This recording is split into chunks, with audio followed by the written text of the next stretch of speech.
Então, pessoal, hoje eu estou trazendo para vocês uma grande curiosidade.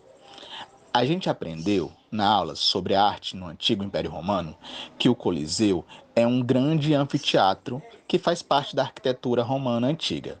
Na verdade, esse anfiteatro é gigante. Ainda existe até hoje e ele é um território gigante. É como se fosse um grande estádio de futebol. E nesse anfiteatro, nesse espaço gigante, aconteciam, na época do Império Romano Antigo, algumas batalhas, onde muitas vezes os gladiadores lutavam. Eles travavam batalhas dentro desse território.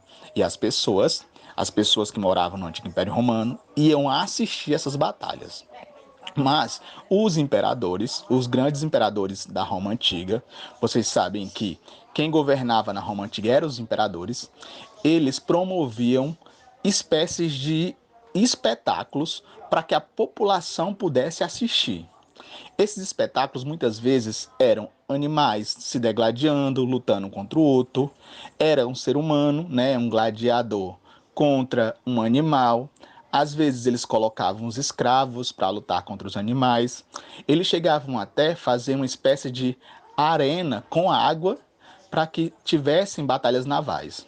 Então, nessa época, o imperador, ele queria, na verdade, fazer uma política com os moradores do Império Romano, com a população, e aí eles convidavam os moradores para assistir esses espetáculos. Claro que eram espetáculos sangrentos, mas as pessoas naquela época, na Idade Média, não estavam tão preocupados com isso. Eles, digamos que, não viam com tanto problema como hoje, né? A questão das mortes, de sangue, eles viam de verdade como se fossem espetáculos. Claro que a situação hoje é completamente diferente. A gente não deve pensar dessa forma, a gente não deve ser a favor da violência. Mas naquela época, as pessoas iam para esses estádios, para esses anfiteatros, para o Coliseu, iam para assistir esses grandes espetáculos. E aí, o que o imperador fazia? Ele entregava pão, trigo. Vocês sabem que o pão é feito com trigo. Entregavam para as pessoas que fossem assistir aos espetáculos. E aí as pessoas tinham, na verdade, lá um espetáculo, como se fosse um espetáculo de circo, e tinham pão.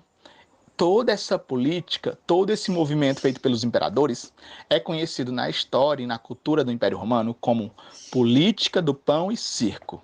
Então hoje a gente aprendeu essa curiosidade sobre o Império Romano, que é a política do pão e circo, que eram as batalhas onde os gladiadores, às vezes com animais, com escravos ou batalhas navais, aconteciam no Coliseu.